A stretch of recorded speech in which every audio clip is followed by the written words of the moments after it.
Pernah nggak sih kita membayangkan bagaimana jadinya dunia tanpa teknologi? Nah, sebenarnya gadget yang kita gunakan ini mengalami perkembangan loh. Contoh perkembangan pada telepon seluler. Telepon seluler ini sudah ada sejak tahun 90-an. Memang sederhana, hanya bisa mengirim pesan. Seiring berjalannya waktu perkembangan iptek, akhirnya muncullah telepon yang lebih kompleks, yang bisa mengirim pesan, memutar lagu, hingga mengakses jaringan. Namun perkembangan tersebut membawa pengaruh, ada pengaruh positif dan pengaruh negatif. Sebelum mengenal lebih jauh, kita harus tahu dulu apa sih itu iptek. Iptek atau ilmu pengetahuan dan teknologi adalah sumber di mana seseorang dapat mengelola dan menggunakan ilmu pengetahuan dan teknologinya dalam kehidupan sehari-hari. Nah, di sini kita akan membahas pengaruh perkembangan iptek pada aspek sosial budaya atau sosbud. Pengaruh positif perkembangan iptek pada aspek sosial budaya. 1. Mempermudah komunikasi dengan orang. Tentu, semakin berkembangnya iptek, kita akan semakin mudah berkomunikasi dengan orang tanpa harus bertemu langsung. 2. Memperoleh informasi dengan cukup mudah. Dengan internet yang canggih, gadget yang canggih, kita akan memperoleh informasi dengan cukup mudah. 3. Dapat mengetahui berbagai budaya di dunia. Adapun pengaruh negatifnya. 1. Munculnya gaya hidup konsumtif atau pemborosan. 2. Munculnya sifat hedonisme. 3. Adanya sikap individualisme. Hal ini tentu saja memicu adanya kesenjangan sosial. Jika seseorang tidak mampu menerima pengaruh iptek dengan baik, takutnya ada kekhawatiran akan lunturnya nilai-nilai sosial dan keagamaan, di mana kemajuan teknologi kadang bisa membuat seseorang melupakan hubungan dengan orang lain dan melanggar norma agama. Contohnya mencuri dengan cara hacking ke suatu lembaga keuangan. Sekian dan terima kasih. Assalamualaikum warahmatullahi wabarakatuh. Nama saya Keistiani Yuriska dari kelas 12 MIPA 2. Pada video yang dibuat untuk pemenuhan nilai keterampilan ujian sekolah ini, saya akan menjelaskan tentang pengaruh kemajuan iptek terhadap Indonesia.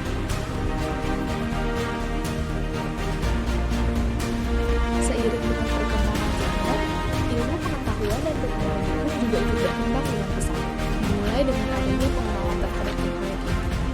Perkembangan internet telah mengubah pola interaksi masyarakat. Jika berbicara mengenai dampak dari perkembangan iptek, dapat dilihat bahwa hampir semua aspek dalam kehidupan dunia ini telah terkena dampaknya. Dampak positif dari adanya iptek yaitu memberikan berbagai kemudahan, memperluas mudahnya akses terhadap berbagai informasi, hingga memperluas wawasan serta pengetahuan. Sebagai contoh dari penggunaan iptek adalah ketika seseorang ingin mengirimkan surat, tidak harus lagi menggunakan cara lama dengan mengirimkan pos terlebih dahulu. Dia dapat memanfaatkan teknologi sebagai SMS, WhatsApp, dan lain-lain. Selain dampak positif, ada pula dampak negatif yang ditimbulkan, yaitu hilangnya budaya tradisional, munculnya berbagai kejahatan di dunia hingga timbulnya berbagai masalah sosial. Jenis kejahatan seperti cybercrime adalah hal yang sering ditemukan. Kejahatan seperti membawa identitas seseorang, menyebarkan hoax, penyebaran informasi berlaku teknologi, penyebaran informasi bersifat kekerasan, dan sebagainya. Hal ini dapat terjadi bila pengguna tidak mengetahui dampak apa yang dapat ditimbulkan dari menggunakan gadget. Hal lainnya yang mendorong seseorang untuk menyalahgunakan teknologi adalah kurangnya pelaksanaan dan pengawasan baik dari diri sendiri, keluarga, dan masyarakat. Seiring dengan berkembangnya ilmu pengetahuan dan teknologi, berdampak kepada semakin banyaknya kejahatan yang dapat dilakukan seseorang. Sebagai generasi muda, sudah seharusnya memiliki pemahaman terhadap pentingnya makna dari nilai-nilai etis dalam Pancasila sebagai dasar penggunaan ilmu pengetahuan dan teknologi yang semakin berkembang. Pancasila memperlihatkan nilai ketuhanan, kemanusiaan, persatuan, musyawarah, dan mufakat, serta keadilan sosial yang semuanya itu menjadi pedoman bagi masyarakat Indonesia untuk bertindak dan berkembang. Sebagai generasi muda, nilai-nilai inilah yang harusnya diterapkan dalam kehidupan beragama dan pemerintahan. Seperti dalam sila pertama yaitu ketuhanan yang Maha Esa, memperlihatkan bahwa berkembangnya ilmu pengetahuan harus selaras dengan adanya landasan nilai-nilai tersebut. Niscaya dapat meminimalisir, mencegah, dan bahkan menghentikan penyalahgunaan iptek. Baik, sekian yang dapat saya sampaikan. Kurang lebihnya mohon maaf. Wassalamualaikum warahmatullahi wabarakatuh.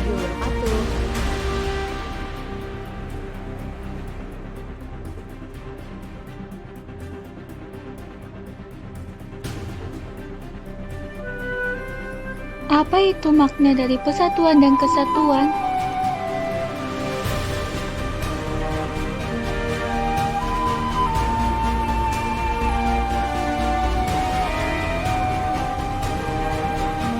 Dapat diartikan bersatunya berbagai bangsa dengan yang memiliki perbedaan agama, suku, bahasa, maupun adat istiadat yang mendiami wilayah Indonesia.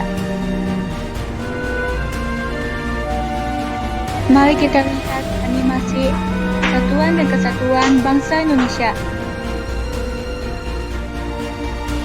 Indonesia memiliki 17.000 pulau dan kaya akan keunikan yang membuat kita berbangga. Indonesia memiliki hutan tropis terluas di dunia, yaitu seluas lebih dari 39 juta hektar. Indonesia memiliki candi terbesar yaitu Candi Borobudur dengan panjang lebih dari 1000 meter. Indonesia memiliki lebih dari 750 suku bangsa Indonesia.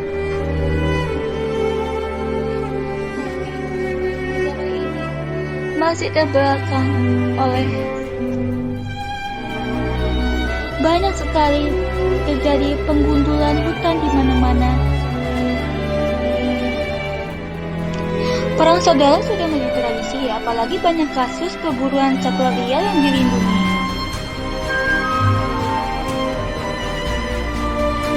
Dan juga banyak yang tidak peduli dengan warisan bangsa Indonesia.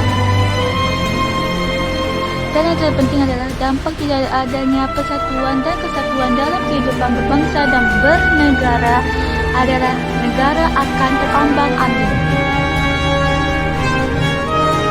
Bahkan bisa pecah belah dan terjadi konflik di mana-mana. Dampak yang paling parah, negara akan runtuh. Dampak positif dari persatuan dan kesatuan bangsa Indonesia.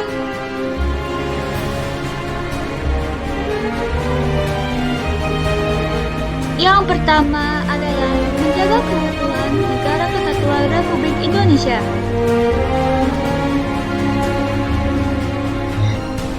Yang kedua adalah melawan berbagai ancaman baik militer maupun non-militer. Yang ketiga adalah menjaga perbedaan suku, agama, dan ras.